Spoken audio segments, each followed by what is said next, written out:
My name is Tyler, and I have been an experienced hiker for over 10 years. I always loved the thrill of solo camping, especially deep within the Appalachian Mountains of West Virginia. But last summer I learned a terrifying lesson. There are things hiding in those ancient woods that science cannot explain. It was a Friday afternoon when I left the main hiking trail. I wanted to find a secluded spot, miles away from the nearest tourist campground. By 6 p.m., I'd hiked so far into the wilderness that there was absolutely no cell phone service. The forest was dense, with towering pine trees that blocked out most of the sunlight. I found a small clearing, pitched my green tent, and started a small campfire to cook dinner. As the sun went down, an unnatural silence fell over the woods. Usually you can hear the sounds of crickets, frogs, or owls at night. But that night the forest was completely dead. No wind, no animal sounds, just the crackling of my fire.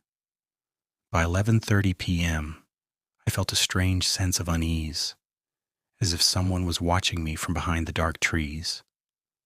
I shrugged it off, crawled inside my sleeping bag, and tried to fall asleep. That was my first mistake. I woke up suddenly at exactly 2:14 a.m.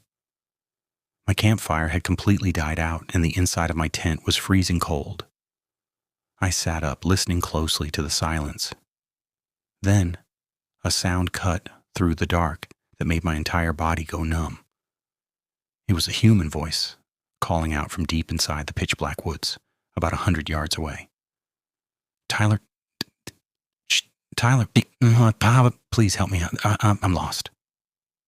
My heart skipped a beat, and a cold sweat broke out across my forehead. The voice sounded exactly like my mother. It had the same tone, the same inflection, but my mother was over 500 miles away, sleeping safely in her house in Chicago. I grabbed my flashlight, but didn't turn it on. I sat frozen, staring at the thin fabric of my tent door. Tyler, please. It's so cold out here. I can't find my way back.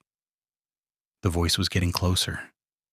It was moving through the thick brush, a centime, but I didn't hear any leaves crunching. As I listened with absolute terror, I noticed something horrifying. The voice was repeating the exact same phrases with the same robotic, unnatural rhythm. It sounded like a corrupted audio recording playing on a loop. That's when the horrifying reality hit me. It wasn't my mother out there. It was something mimicking her. Adrenaline completely took over my body. With all the strength I had left, I used my sharp hunting knife to slash open the back wall of my tent. I threw myself out into the freezing snow and began to sprint blindly through the thick pine trees. I didn't grab my shoes, my jacket, or my backpack. I just ran for my life. Behind me, I heard a loud, violent crash as the entity ripped through the rest of my tent. Then came a heavy, terrifying thumping sound. The creature was chasing me. It was running on all fours, crashing through branches and screaming my name. But now, it was using a mixture of 5 different human voices all at once. Men, women, and children, all screaming, "Tyler, stop! Help us!" I ran blindly for over an hour, the cold branches cutting my face and hands, until I finally saw the headlights of the main highway. I collapsed onto the asphalt, waving my arms frantically as a passing truck driver slammed on his brakes. He pulled me into his cabin, terrified by the look on my face. The park rangers searched my campsite the next afternoon.